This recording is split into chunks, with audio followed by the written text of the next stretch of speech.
पूर्णतया कृष्ण भावनामृत हुए बिना किसी को भी अपना नित्य कर्म परित्याग नहीं करना चाहिए। Please explain. नित्य कर्म क्या है? जैसे कि इसको मैं एक्सट्रीम में लेके जा रहा हूं थोड़ा सा। नित्य कर्म में एक में आता है कि नहाना। शुद्ध भक्त भूल गया नहाना ही, चार दिन तक नहा ही नहीं रहा। क्या? क्योंकि किसका याद कर रहा था? भगवान श्री कृष्ण का। दूसरा, नित्य कर्म का मतलब यह है कि जो आपको शरीर के निर्वाह के लिए करना ही है। जैसे हम भी डिवोटी हैं, हम फुल टाइम आए हुए हैं, परंतु अपना नित्य कर्म तो कर ही रहे हैं। हमारा नित्य कर्म क्या है? सेवा करना भगवान की। तो हम अपने नित्य कर्म में लगे हुए। आज क्या मंदिर का पुजारी, हम अपने पुजारी की बात कर रहे हैं, क्या वो अपना नित्य कर्म नहीं कर रहा? कर रहा। प्रभुपाद जी कहते थे कि तुम अपना नित्य कर्म नहीं करते, अर्थात जो तुम्हें ये करना है वो नहीं करते, तो तुम प्रसाद कैसे पा लेते हो? तुमने जब भगवान की सेवा के लिए और भगवान की सेवा नहीं करते तो तुम प्रसाद कैसे, तुम्हारे हलक से प्रसाद कैसे उतर जाता है? कैसे उतर जाता है? अब ये नित्य कर्म को आप बड़े अलग अलग तरीके से देख सकते हैं। जो मेटीरियली बहुत अटैच्ड है वो पूरी सब कुछ छोड़ के कैसे आ सकता है? वो आएगा तो क्या होगा प्रभु जी? उसका पतन हो जाएगा, या वो उस जगह को दूषित कर देगा, वो उस जगह को, वो आश्रम को दूषित कर देगा। अगर फुल टाइम आता तो इसमें कहा गया है कि बेसिकली कोशिश करो, क्योंकि इतना तो मैंने देखा है, मैं बाकी जगहों की बात नहीं कर रहा, तो हम ज्यादातर हम पूछते भी हैं डिवोटी से, तुम फुल टाइम आना क्यों चाहते हो? तुम्हारा उद्देश्य क्या है? किस लिए आप फुल टाइम ज्वाइन क्यों करना चाहते हो? व्हाई? इसका प्रश्न का उत्तर दीजिए।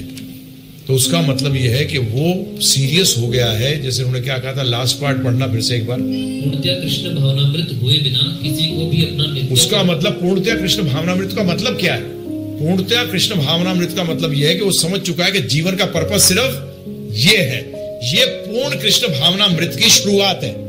पूर्ण कृष्ण भावनामृत की शुरुआत क्या है? कि वो 100% समझ गया है और बाकी सारी एक्टिविटीज जो है फ्यूटाइल है। फ्यूटाइल का मतलब जो आपको लक्ष्य तक लेकर नहीं जाती, परंतु अभी भी आपका दिल तो करता है धंधा करने का, पैसा कमाने का, और साथ में करता है कि हाँ भगवान की भक्ति करना भी जरूरी है। ऐसा व्यक्ति ज्यादा दिन नहीं टिक पाता। और कई लोग बोलते हैं कि मेरे अंदर थोड़ी सी अभी कमी है, परंतु मैं भक्तों का संग करूंगा तो कमी दूर हो जाएगी। वो भी सही है, क्योंकि नित्य में प्रवेश करने के लिए आपको नित्यों के साथ जुड़ना तो पड़ेगा ना। अनन्य भक्ति करने के लिए किसके साथ जुड़ना पड़ेगा? जो अनन्य भक्ति के राह पर है। अगर अनन्य भक्ति करते हो तो भगवत धाम होते। तो यहां जो इसका मतलब है कि बेसिकली आप जो कर रहे हो, अभी आपके साथ जो बाहर हैं उनका प्रॉब्लम बताऊं क्या है? उनका प्रॉब्लम यह है कि वो 70% अभी भौतिक है और 30% आध्यात्मिक है। ये 50-50 भी हो जाए तो भी सही है। ये 50-50 भी हो जाए तो भी सही है। अभी आपका 50-50 नहीं है, अभी 75% से ऊपर है। क्या है? अभी आपका भौतिक जो है, अभी आप अनन्य में सिर्फ अनन्य को मानते हो, ठीक है, क्या है, सिर्फ ठीक सा मानते हो। तो ये चीज एक चीज है, क्लियर होनी पड़ेगी। ये मतलब है इस पर्टिकुलर चीज का। अनन्य भक्त का मतलब शुद्ध भक्त हो जाओगे तभी आप। अरे शुद्ध भक्त होगा कैसे? जब आप ग्रेजुएट हो जाओ, कॉलेज आना।